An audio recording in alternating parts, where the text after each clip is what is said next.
Денеска се собравме овде за едно многу важно дело, само за нас, не само за нас како Чаир, туку и за целата држава. Бидејќи на овој ден го промовираме паркот наречен Украина, веднаш до зградата на нашата општина, во близина на плоштадот Вудро Вилсон и на едно од најфреквентните места во Скопје воопшто. Нашата нобелистка мајка Тереза, која толку многу го сакаше мирот и само мирот, ке речеше на сите од нас, не сите од нас можеме да направиме големи работи, но можеме да правиме мали работи со голема љубов. И денес ние правиме едно такво нешто. Сакаме да ја пренесеме пораката дека сите сме со Украина и со украинскиот народ и со нив сме од почетокот на војната и против агресијата врз нив. Војната не е решение за ниту еден проблем, уште помалку убивањето невини цивили, бидејќи со војна не може да го промениме светот на подобро, но со мир да. Ние како општина Чаир имаме широко срце да се подсетиме на оние кои моментално се на подрачјето на војна или други кои имат цели семејства загрозени во таа неправедна војна.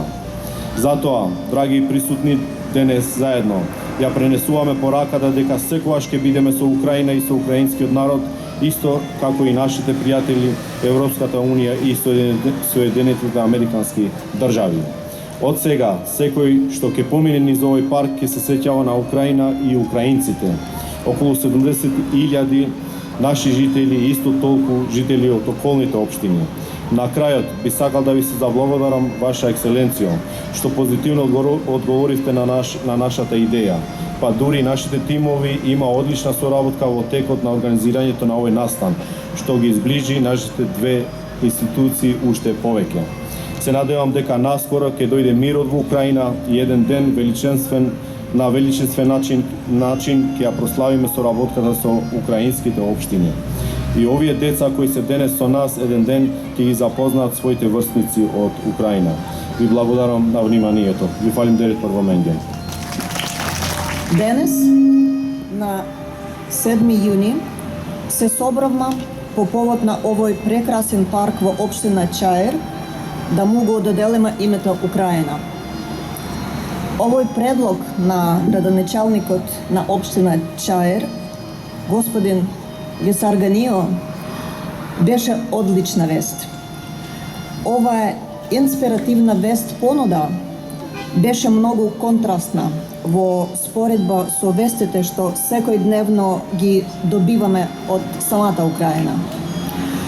Рече се секојдневно ракетните и артилериски гранатирања на суверена Украина, извршени од државата агресор РФ, одземаат животи на луѓе, уништуваат станбени згради, училишта, болници. Русија продолжува да врши геноцид на територијата на Украина. Убива украинци, го тероризира цивилното население, насилно депортира украински деца од привремено окупираната територија на Украина на територијата на Руската Федерација.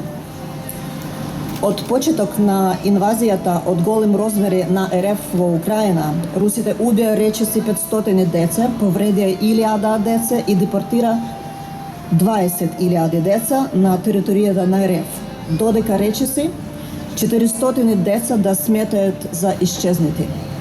Невозможно да се навикнеш на секојдневни ракетни гранатирања. Но ова сега е реалност за многу украинци. Малите украинци се принудени да посетуваат настава не во светли училници, тука во засолништа за бомби. Родителите имаат титанска работа да си го спасуваат живот себе си, на детето, а ушто и правилно да им објаснат на децата зошто неопходно сред ног брзо да станат да се соберат, да се преместат или во ходникот на станот, или во засолништето за бомби, или во метрото. Покрај физичка заштита и преживувањето мораме да се грижиме за психолошката состојба на детето. Никогаш не мислив дека нашите украински деца ќе бидат деца на војна.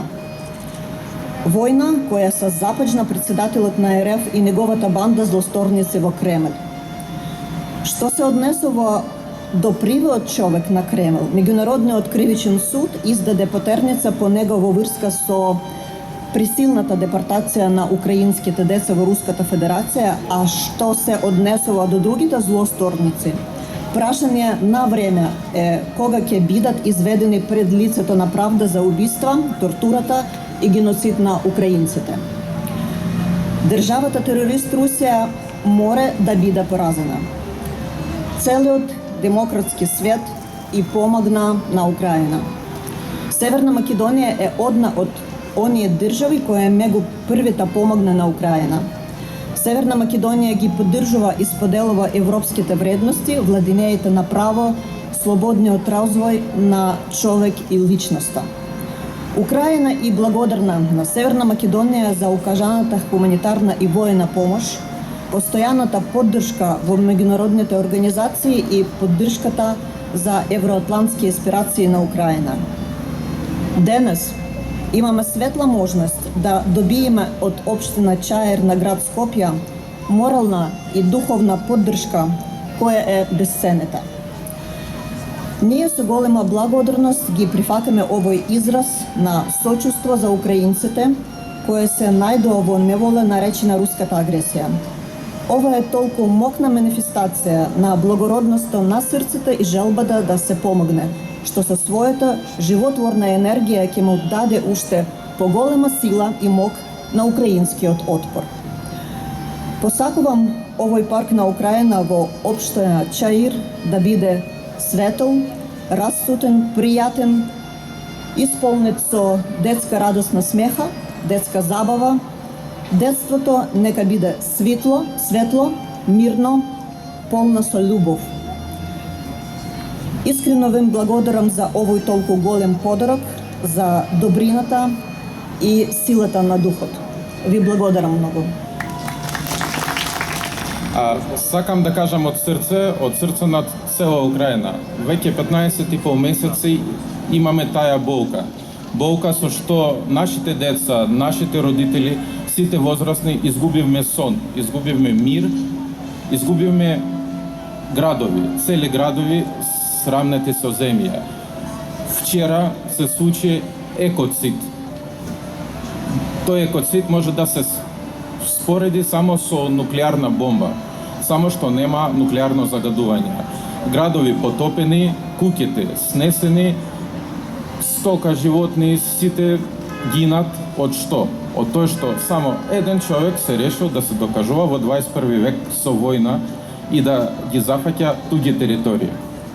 Мислам, ова од првиот ден видовме што Македонија дава поддршка за Украина. Цела Украина знае за мала држава Македонија со големо срце што помага. Во првите денови со гуманитарна помош, понатаму и со оружје. Сакам да кажам едно, што мораме сите да земеме од ова поука и да не дозволуваме понатаму, после нашата победа во Украина, во овој свет да се случуваат такви глупости како војна. Да се научиме на добро, на мир, на сето. Ви благодарам.